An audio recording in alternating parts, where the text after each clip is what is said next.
Hello everyone, today we are going to move on to the next part, which is the supporting sentences of a paragraph. The second part basically of a paragraph.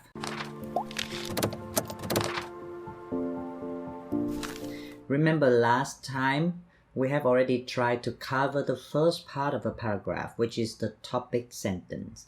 And you realize already how much you need to master so that you can have a good topic sentence. Now we are going to move to the supporting sentences, and I will also try to tell you what matters. What are the important characteristics of good supporting sentences? First, what are supporting sentences? Supporting sentences are, well, the name kind of says it all. Supporting sentences are there to support your topic sentence. Nothing else. They are not there for any other purpose than to support your topic sentence. What does that mean? It means that, for example, in your topic sentence, you want to talk about the benefits of smoking. People should really smoke because it is cool. It also reduces stress. You have two benefits of smoking, for example. And then when you're writing, and then suddenly when you write the body of your paragraph, you remember that you can also have one more benefit of smoking. So besides helping people look cool, reducing stress, smoking can also help people lose weight. For example, you should not include that new subtopic in the body of your paragraph. When you think of something new, you cannot just add it in the body of the paragraph and say, oh, I forget. There's also another benefit, which is helping people lose weight. Supporting sentences in the body of the paragraph is not a place to have new ideas. Supporting sentences are only there to prove your topic sentence. So, if you have a new idea, you think of 3 ideas instead of just 2, what should you do? If you cannot include that third idea into the body of your paragraph, or you cannot really include that idea in your supporting sentences, then what should you do? Well, the answer is simple. You can rewrite your topic sentence to include the third idea. Or you can just write another paragraph, okay? So now, hopefully you understand. Supporting sentences are only there to support your topic sentence. They are not there so that you can write a new idea. No, everything you write in the body of your paragraph should prove the topic sentence. Okay. Now, so how do you prove the topic sentence? You need to prove your topic sentence with evidence. There are 3 main types of evidence, or you can call it supporting evidence. In the book Writing Academic English, it is called supporting detail. But basically, it is evidence. There are 3 main types of evidence. There are more, but the 3 main types are statistics, examples, and testimonies. Now we are going through each of them. The first one, statistics. Statistics are basically figures, numbers, in a way. Bar charts and pie charts and, tables, etc. Now, statistics do not speak for themselves. This is something important that you need to remember. It means that when you want to write in the body of your paragraph, when you want to put in some statistics for evidence, don't just put in the statistics, because statistics do not speak for themselves. You must explain the statistics, comment on the statistics, tell your reader what the statistics mean for you. You may think that the statistics are obvious, but they are not.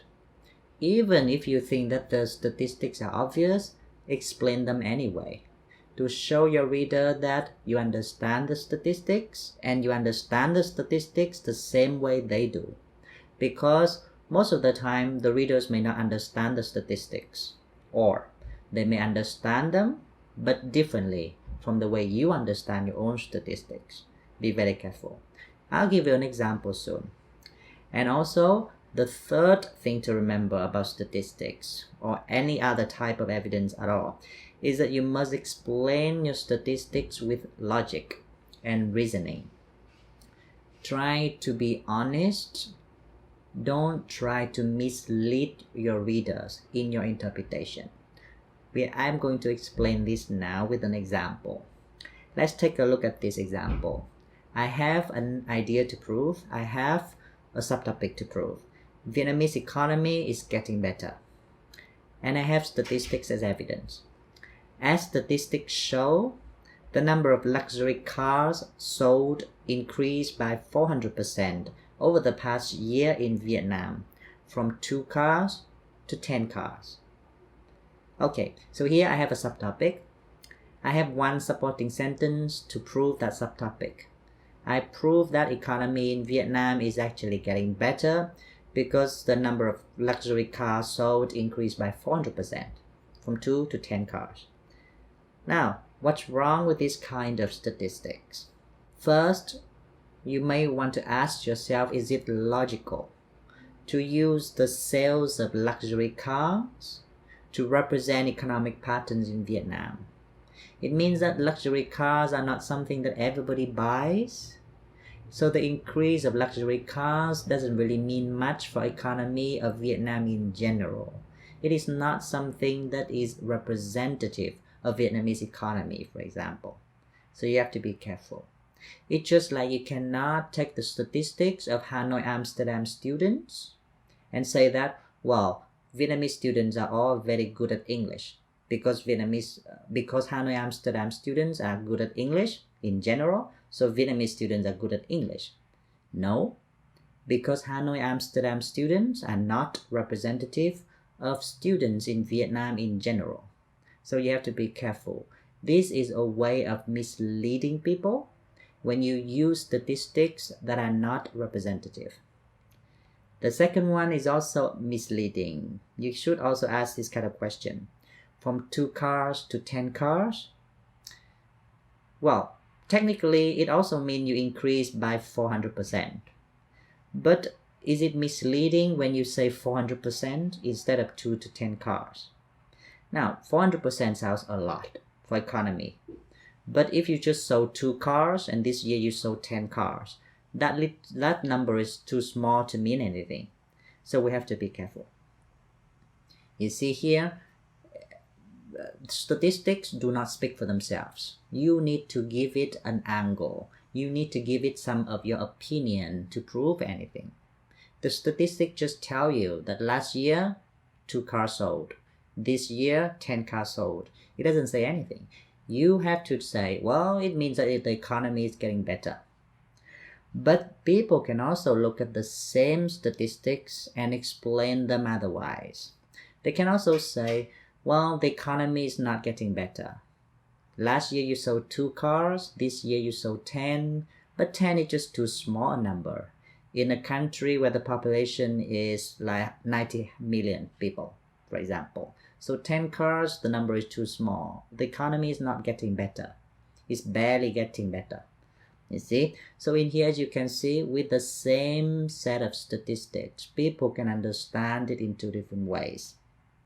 So you may want to ask now, what makes it a convincing argument then, if people can choose to understand statistics differently?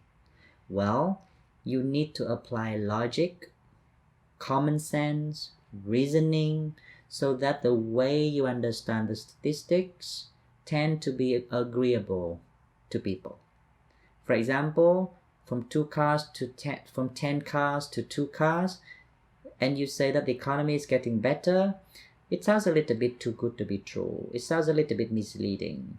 You might want to say, yeah, even though the number of cars sold, luxury cars sold increased, it doesn't really mean much because the number is still too small. Then people would tend to agree with you more. So hopefully you understand now. Whether your argument is convincing or not depends on how you choose to reasonably understand and explain statistics.